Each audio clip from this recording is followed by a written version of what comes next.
Thank you very much once again. Let me welcome you back to this channel, one of our Meriscotius channel in terms of coverage. And then today, good people, we are going to take note of Life Sciences Grade 12. Please, Life Sciences Grade 12 learners and students, listen very well today. Uh, Hit the subscription button and ensure that you share to others, to those who concerned. And then the name is MATRIC+NATED Specialist. Without wasting any time, grade 12s, we are still under a natural selection and theories of evolution. But today we are not doing content as the content have covered. We have covered the content, and in the previous videos, if you are new, please hit the subscription button and ensure that you have access to previous videos whereby we gave content in terms of natural selection and theories of evolution. And then today we are going to look at the activity, the possible question which can derive from an examination of the test series that are going to be part and the parcel of the one that we have done. So let us, I hope that if we would see that question one is they change or they evolve their particular characteristics based off the adaptation of nature. Remember what Darwin said in this particular theory and be able to explain the content that is given. Question one, we are given a scientist used guppies. They used guppies, which is called the Poecilia reticulata. So it is called the Poecilia reticulata in investigation. Remember, we have said when we are doing investigation, we want to find the outcomes and the results. And the investigation, it should be concluded.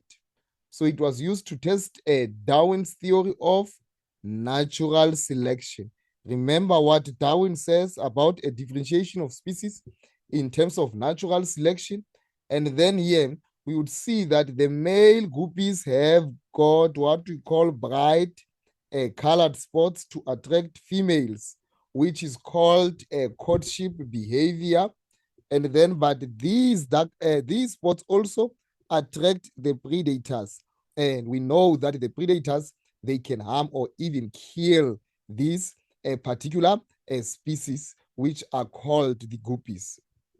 It was previously observed that male living in streams where there where many predatory fish tended to have fewer spots. This reduced their risk of being eaten. Those males living in the streams with fewer predators had more spots in. So this is the picture of the guppy that is given. You could see that these are the spots, and these areas there are spots. Remember, we are on a concept of natural selection. We are saying that in natural selection, the nature takes place. Okay. And then we are moving on. Remember, when we are doing an investigation, there must be a procedure which is followed. So we are saying that a procedure must be adhered to. So investigation was into two pods, pod one and pod two. So they were separated. And then we are saying in pond one, predatory fish that prey on guppies were introduced. So these ones, they do what? They prey on the guppies. And then in pond two, predatory fish that do not need a feed on guppies were also introduced.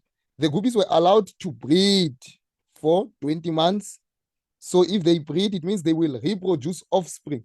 Remember, in natural selection, we have said that this breeding, if it occurs in nature, it takes longer, representing the several generation of guppies. So we are saying that the reproduction of guppies have occurred.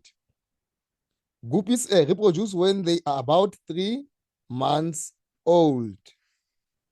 So those were the procedure. And as we are moving on, we could see that we are going now to the results of the investigation. Remember that results must be supported by supporting a document, an element to be proven that they are reliable. The male guppies in pond 2 had significantly more spots than the male guppies in pond 1.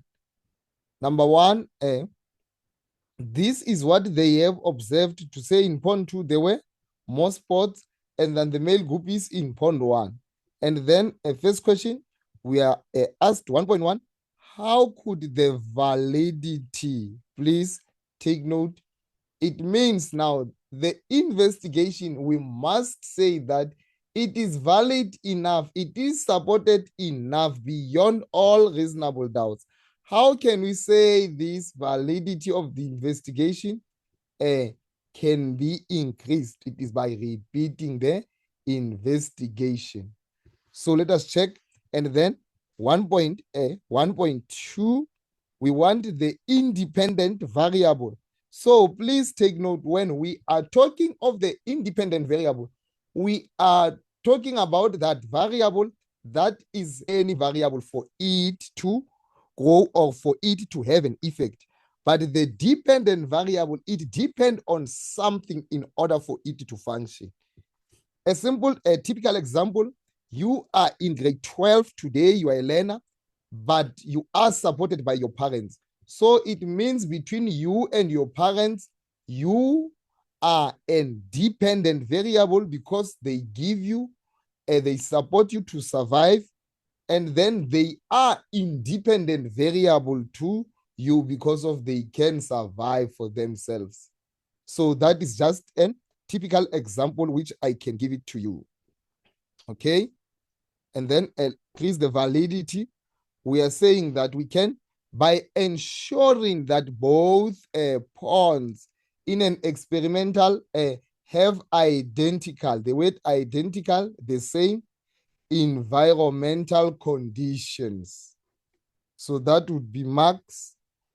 Number 2, by ensuring that there were equal numbers of these fish, of predatory fish in both ponds. And then the dependent and the independent variable, 1.2.1a, is the type of predators.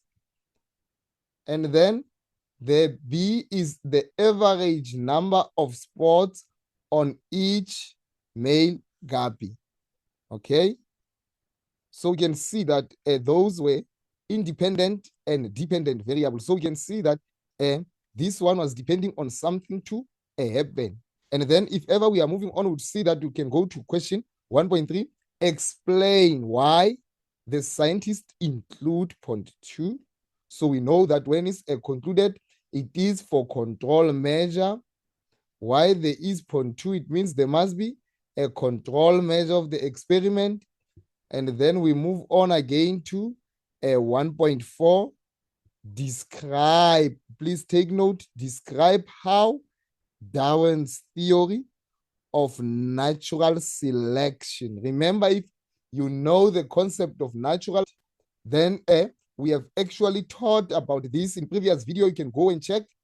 And we are saying that describe how natural selection can be used to explain why the guppies in pond 1 had fewer spots.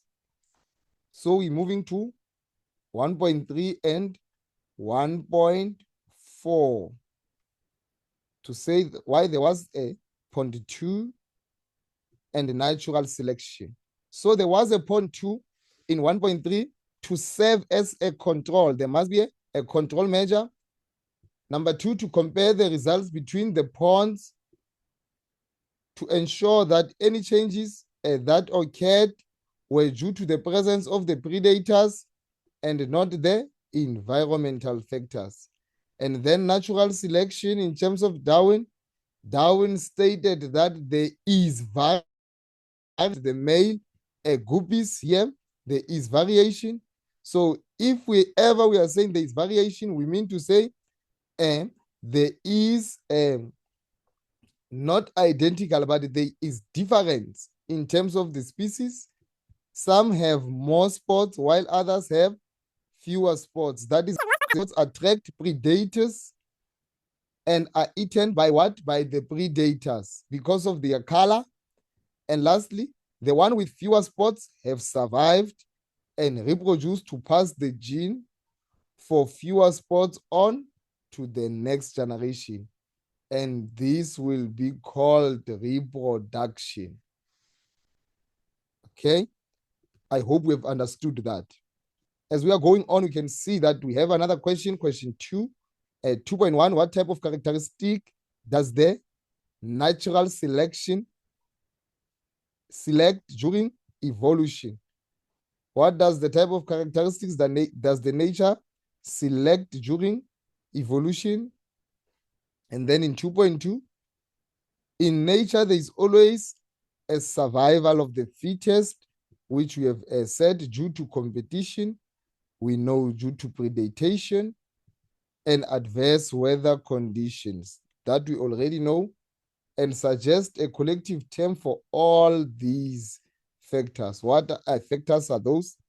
And then if ever we can go, we would see that we would move to the answers. We are saying 2.1a, those that will benefit an organism and make it more successful. And then the technical terminology is selective force or selective forces. And then you get a mark. If we can go again, we can see that 2.3, why is the concept natural selection important? And then 2.4, it says, why is natural selection not a random process? 2.3, 2.4, the importance, and then the random process. So we are saying, because of it provides a mechanism, a way of evolution. And then we have said evolution is modification of organisms through graduation. And then it explaining that animals are able to change to a changing environment, and that these small changes over time can result in new species, which is called speciation, being formed. That is different to the ancestral species. So we are saying, although they derive from the ancestral species, they can form different families. And then in 2.4, the environment actively selects in natural selection which organisms are best suited to their environment. So we are saying those that they are suited and which would be better. The ways by which variation arises in population may be random, but natural selection is a very selective process.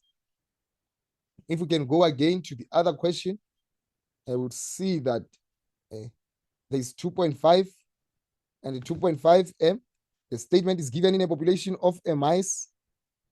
The ratio is given that half were light in color and half were dark.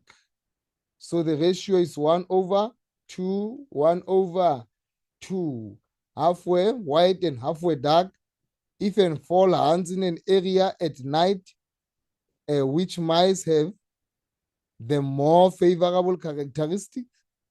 Explain your answer in terms of natural selection. And then number B, if the predator was a snake that detects the body of heat of its prey, which mice would probably have more favorable variation?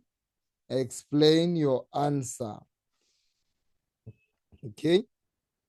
And then as we are going on, we'll see that we are going to be exposed to the answer. And then 2.5.1a would see that the dark color mice, you get a mark for that, they will be difficult to spot in the dark as they will be well camouflaged at night in their surroundings. The light colored mice, lighter colors absorb less heat than dark colors. Darker colored mice will absorb more heat and therefore will be visible to the snake they will be eaten by. the predator. Okay, that was at the end of the module, and then the question. And then if ever we can move on again, we'll see that we still have got, so that we ensure that we are covering the total coverage. Okay. And then if ever we are going on, we would see that there must be an activity 3 that we must also do, which will be our last now questions. And then this is the activity. You would see that this activity, activity 3, we are given a statement before the industrial revolution. It means the change. Light-colored months were far more common in England than dark-colored months. Trees were covered by a pale lynching which provided camouflage for the light month. Dark months were much more visible and were eaten by birds. Due to pollution from factories in the 19th century, the environment changed. A lynching was killed off, and a black suit covered the black back on trees. This provided a flag for a colored month, but the light colored month stood out from their background. They were ready prey for its birds. The following is a graph showing the change in percentage of dark colored months. So this is the graph that we are given and the statement that we have read. So you'd see that in this graph, what is key here, it is a heading that is given or a caption, changes in the percentage of dark colored month in relation to a population over time. So you'd see that this key would represent a dark colored month. This is the dark colored, the one that is darkish. And then you can see that the broken arrows would represent the pollutants in the air. So we are saying this is in different years. And here we are having the percentage. And then lastly, we are having the pollution it makes. So this is typically the scenario that is given there. Okay. And then we've got the questions that we should answer. 3.1, what is the general relationship between the dark-colored month population and the pollution from 1965 to 1985? 3.2, explain the relationship in 3.1. And then if we see that we must have answers next to that. So we are saying that answer, it is a direct relationship. It means a direct relationship when this one is going down, the other one is going down. And then give that particular concept in explanation. And we are saying here, 3.2, as the air pollution decreased over time, the percentage of dark air month also decreased.